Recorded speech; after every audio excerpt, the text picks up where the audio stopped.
табиат на танҳо ба мо зебогӣ мебахшад, балки метавонад мӯъҷизаҳоеро, ки барои олами ҳайвонот тоқатнофарзо ва таҳшатовар аст, нишон диҳад, ки навори мо исботи ҳамин гуфтаҳост. Дардовар аст, ки аз сармоҳои шадид даҳҳо ҳайвонот ҷони худро аз даст медиҳад.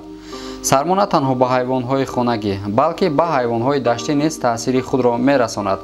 дар ин навор ман ба шумо ҳайвонҳоеро, ки дар об дар мондаанд ва ях бастаанд, нишон медиҳам. Инак ман Некрӯз ҳастам бо шумо ва шумо канали Некатопро тамошо доред. диққат!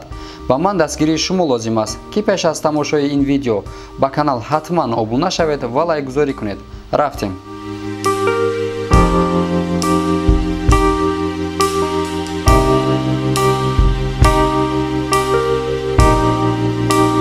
дар амрико соли 2016 сусмори нави аллигаторҳо аз сабаби бениҳоят поён рафтани ҳарорати ҳаво дар кӯлҳо ях бастаанд. дар қисмати шимолии штати Каролина дар кӯлҳо аллигаторҳо ба ана ин шакл ях карданд, бо даҳанҳои аз ях берун.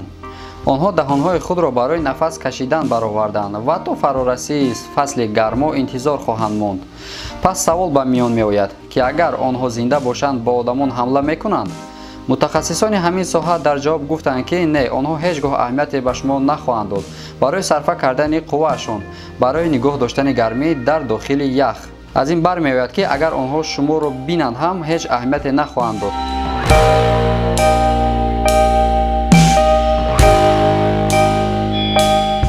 январи соли гузашта ҳарорати ҳаво дар Қазоқистон ба миқдори рекордӣ поён рафта буд, яъне 56 дараҷаро ташкил медод.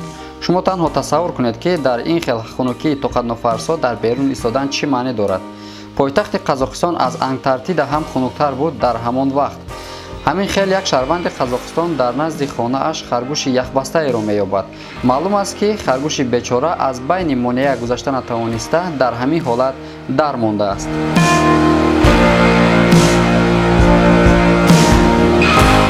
як нафар дар инстаграми худ навори парранда яхбастаеро мегузорад, ки гӯё парранда дар як кунҷе пинҳон шуда будааст. дар берун бошад, хунукии ҳаво ба 27 дараҷа мерасад. ҳайвонҳо яхбастаро дар шакли тобхӯрда ёфтан мумкин аст. ин онҳоро ёрдам мекунад, ки онҳо каме зиёдтар гармиро дар баданашон дар фасли сармои сахт нигоҳ доранд. аммо мутаассифона ин паррандаро дар ҳамин ҳолат ёфтаанд. тамошобинони гиромӣ, ин ҳақиқат аст ё ин ки чучла? фикри шуморо дар комментария интизорем.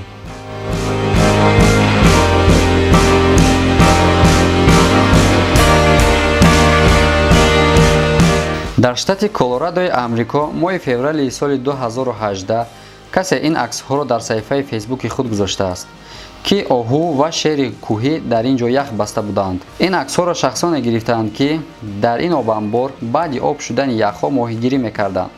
хуб аз ин бармеояд, ки шер гурусна мондааст ва оҳуро шикор карданӣ шудааст ва оҳуи бечора бошад ба рӯи яхи тунук гурехтанӣ шудааст. аммо дар ин хел ҳолатҳо табиат ҳеҷ раҳме намекунад ва тақдир ба онҳо раҳм накардааст. инак тамошобинони гиромӣ, агар шумо як ҳайвони калонро дар оби хунук дармондаро медидед, чӣ кор мекардед? бо ин савол як шаҳрванди Шветсия дар зимистон ҳангоми лахшонакбозӣ дар рӯи оби яхшуда рӯбарӯ мешавад. зан мебинад, ки ҳайвоне дар ях дармондааст ва ӯро мехоҳад наҷот диҳад. ба он нигоҳ накарда, ки ин ҷонвар аз ӯ дур буд. ӯ ва дӯстонаш зиндагии худро дар хатар монда бе ягон техникаи лозима кӯшиш мекунанд, ки ин ҳайвони бегуноҳро наҷот диҳанд. худи ин оҳу бошад, аллакай қуввае надошт, ки зур зада ва аз об ба берун барояд. хуб маълум аст, ки аллакай сахт хунук хӯрдааст. дӯстон, шумо танҳо тасаввур кунед, ки дар ин хел ҳаво дар зимистони хунук ях шикастан чӣ хел мушкил аст.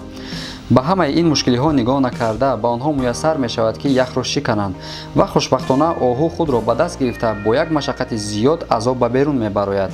ин одамон ҳаёти худро дар хатар гузошта ҷони ин ҳайвони бегуноҳу безарарро наҷот доданд, ки ин сазовори эҳтиром аст, новобаста аз дину оинашон.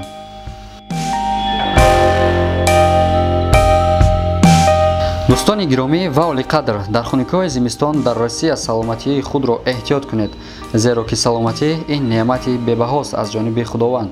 хуб, дар ҳамин ҷо видеои мо ба охир мерасад. агар видео ба шумо писанд омада бошад, лайки гузорӣ кунед ва дар канал ҳатман обуна шавед. ман бо шумо будам Некрӯз. то видеоҳои оянда дар паноҳи Худо бошед. хайр.